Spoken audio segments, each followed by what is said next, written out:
53 people, including 22 children, are reported to have been killed in Israeli missile strikes. The United Nations Emergency Relief Coordinator has described the lack of food in Gaza as a 21st century atrocity and is renewing calls for action.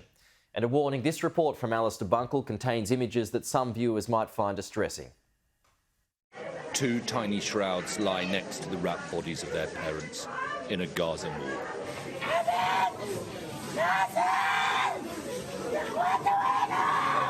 They were not much older than this war has been long. More bodies are put into a truck to be taken for burial. More small corpses among them.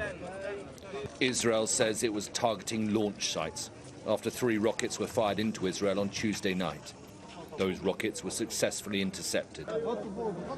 53 people were killed in the Israeli response, health officials have told us. 22 of them children. This was the moment, caught on security cameras, that massive strikes hit the European hospital in Khan Yunis just before 6:30 yesterday afternoon. Women and children can be clearly seen walking on the road outside just seconds beforehand. We've cut out the moment the missile lands on the crowd.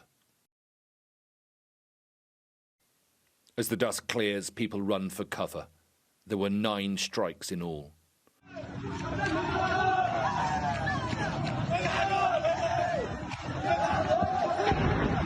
Israel says it was targeting Mohammed Sinwar, the Hamas leader in Gaza.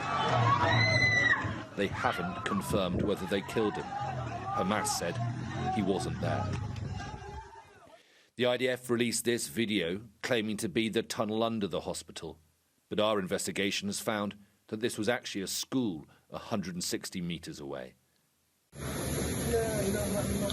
This morning, as they cleaned up the debris, 2 more missiles hit.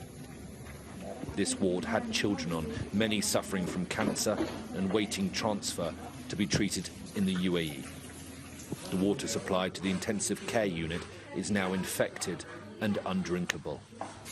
So this is the part of the facility where the kids are currently waiting to be transferred out. A British surgeon working at the hospital sent us these videos shortly after the strikes hit. The United Nations says that Gaza is again on the brink of famine. Israel has refused to let food, water, fuel and medical supplies in since early March. There is growing international disquiet amongst Israel's allies. Emmanuel Macron has described it as shameful, and the UN is pleading for action. For those killed and those whose voices are silenced, what more evidence do you need now?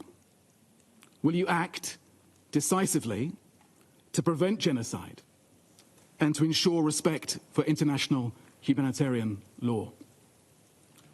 Or will you say instead that we did all we could?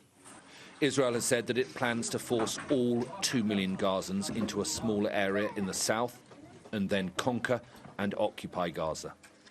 They say the massive new offensive will begin when Donald Trump leaves the Middle East. That's in 2 days' time. Alistair Bunkle, Sky News in Jerusalem.